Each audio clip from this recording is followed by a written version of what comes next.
Hi friends, welcome to my channel. వీడియోని మొదటిసారి చూస్తున్నట్లయితే ప్లీజ్ సబ్స్క్రైబ్ చేసుకోండి.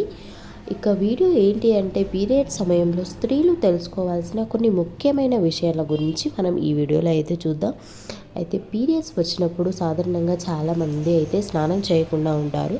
అలా చేయకూడదు. పీరియడ్స్ వచ్చిన వెంటనే వేడినీళ్ళతోటి స్నానం చేయడం వల్ల కొంచెం ప్రశాంతంగా ఉంటుంది. అలాగే బాడీ కూడా రిలాక్స్ అవుతుంది.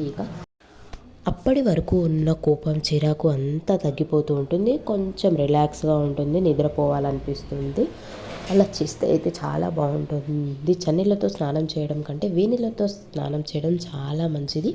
అలాగే పీరియడ్స్ వచ్చినప్పుడు చాలామంది తెలియక కొన్ని తప్పులు అయితే చేస్తూ ఉంటారు. పూజ గదిలోకి వెళ్ళడం కానివ్వండి, అలా వెళ్ళకూడదు. పూజ గదిలోకి వెళ్ళడం వల్ల పూజ గదిని పీరియడ్స్ అయిపోయిన తర్వాత మళ్ళీ శుభ్రం చేసుకోవాల్సి వస్తుంది. అందుకని ముందు జాగ్రత్తగా వెళ్ళకుండా ఉంటే మంచిది.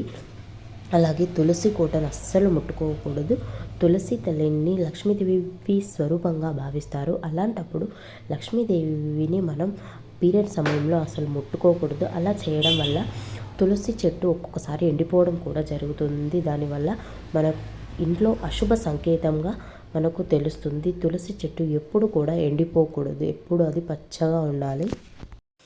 అలాగే పీరియడ్స్ వచ్చినప్పుడు మనం తెలియక కొత్త బట్టలు వేసుకుంటూ ఉంటాం. అలా కూడా చేయకూడదు. పీరియడ్స్ 5 డేస్ తర్వాతనే మనం కొత్త బట్టలు కానీ కొత్తవి ఏవైనా వేసుకోవచ్చు. అలాగే పువ్వులు కూడా మనం ఎప్పుడు కూడా పెట్టుకోకూడదు.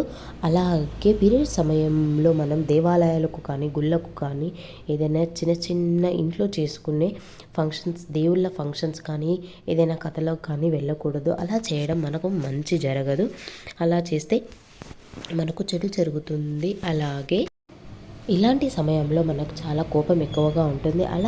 అలాంటప్పుడు మనం కొద్దిగా ప్రశాంతంగా ఉండడం నేర్చుకోవాలి. ముఖ్యంగా పడుకోవడానికి ఇష్టపడాలి. ఎక్కువ అటు ఇటు తిరగడం కానీ, అటు ఇటు వెళ్ళడం కానీ, లాంగ్ జర్నీ చేయడం కానీ చేయకూడదు. వీలైనంతగా ప్రశాంతంగా పడుకునేలా చూసుకోవాలి. అలాగే ఇంకా పీరియడ్స్ వచ్చినప్పుడు పెరుగును కూడా మనం ఎక్కువ తీసుకోకూడదు. అలాగే తక్కువ మసాలాలు ఉన్న ఆహారాన్ని మాత్రమే తీసుకోవాలి. జ్యూస్లో ఎక్కువ తాగాలి. అలా చేస్తే మన బాడీలో ఎక్కువ పెయిన్ ఉండదు, కడుపు నొప్పి అనేది ఎక్కువగా ఉండదు. ఇలా చేయడం వల్ల మనకు కొంచెం రిలాక్స్గా అయితే ఉంటుంది. వీడియోని మీకు నచ్చినట్లయితే ప్లీజ్ సబ్స్క్రైబ్ చేసుకోండి. Thank you for watching.